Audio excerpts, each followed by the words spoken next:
When you come upon a trauma scenario, figuring out what to do first can be challenging. Many trauma scenes can be chaotic.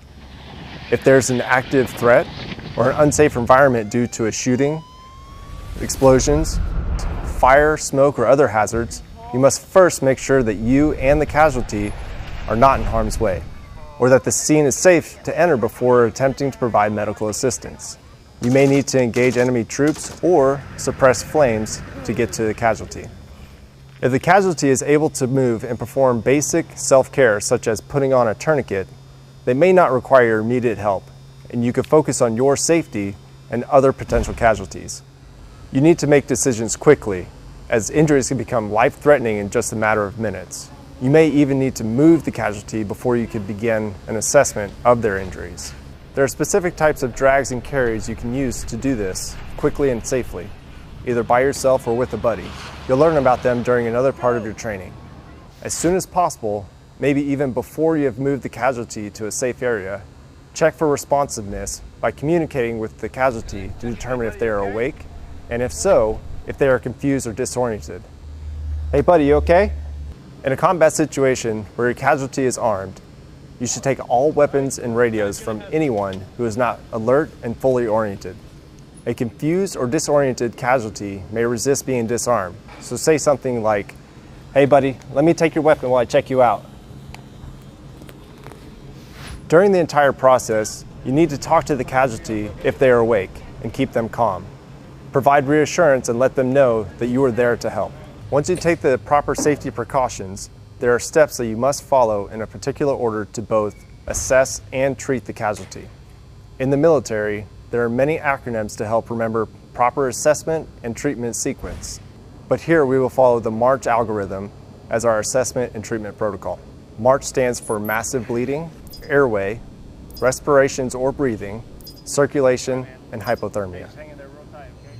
In this segment of casualty assessment for all service members, we will cover the basic procedures of an assessment. I want to emphasize that in a real event, as you do your assessment, you will want to stop and perform treatment if you find something wrong. The first step is the assessment of massive bleeding, or M, in MARCH. Sometimes severe bleeding is obvious because there's blood-soaked clothing or a large pool of blood, or because you see blood freely flowing from a wound. But sometimes you need to perform what is called a blood sweep. You may be asking if you could do this with their clothes on, and the answer is yes. We don't necessarily want the clothes to be removed, but they can be opened, cut, or ripped. Remember, clothes can help prevent hypothermia unless wet or blood-soaked. Next will be the assessment of the airway, or A in MARCH. You need to make sure the casualty's airway is open. If they are awake and talking to you, this means that their airway is open, but they still could be having trouble breathing. If they are unconscious, you must perform an airway maneuver to make sure the airway is open. You will learn these maneuvers later on in the course. To assess for respiration, or breathing, or the R in MARCH, you first need to expose the chest and check for adequate breathing or chest injuries. Look for the chest to rise when the casualty breathes in, and inspect for any penetrating wounds on the front or back of the chest. Respiratory distress is when the casualty is having difficulty breathing. In other words, they struggle to get air in or out, or their breathing is too weak to be effective. Check the casualty's respiratory effort and ability to breathe. Now it's time to assess for circulation, or the C in MARCH. When you lose too much blood, you can develop a condition called shock. Shock causes the body to shut down due to large amounts of blood loss. Shock can be caused by gunshot wounds, amputations, or other severe injuries. To check for shock caused by bleeding, look for a weak or absent radial pulse, which you can feel for on the outside of the casualty's wrist, about an inch below the thumb pad. Other things that might indicate shock are dizziness, confusion, or pale, cool skin with sweating. Finally, in those casualties with severe injuries, they could develop hypothermia, or the H in MARCH. Hypothermia can lead to an increased bleeding. Look around to see if their clothes are wet and what type of surface they're laying on, and take steps to minimize heat loss. After you assess for the most immediately life-threatening injuries, you need to go back and check for additional injuries, such as head injury, eye trauma, burns, or fractures, depending on the scenario. Also, continue to monitor the scene to ensure safety for you and the casualty. Remember, throughout the entire assessment process, communicate with the casualty by reassuring them and telling them about what you are doing.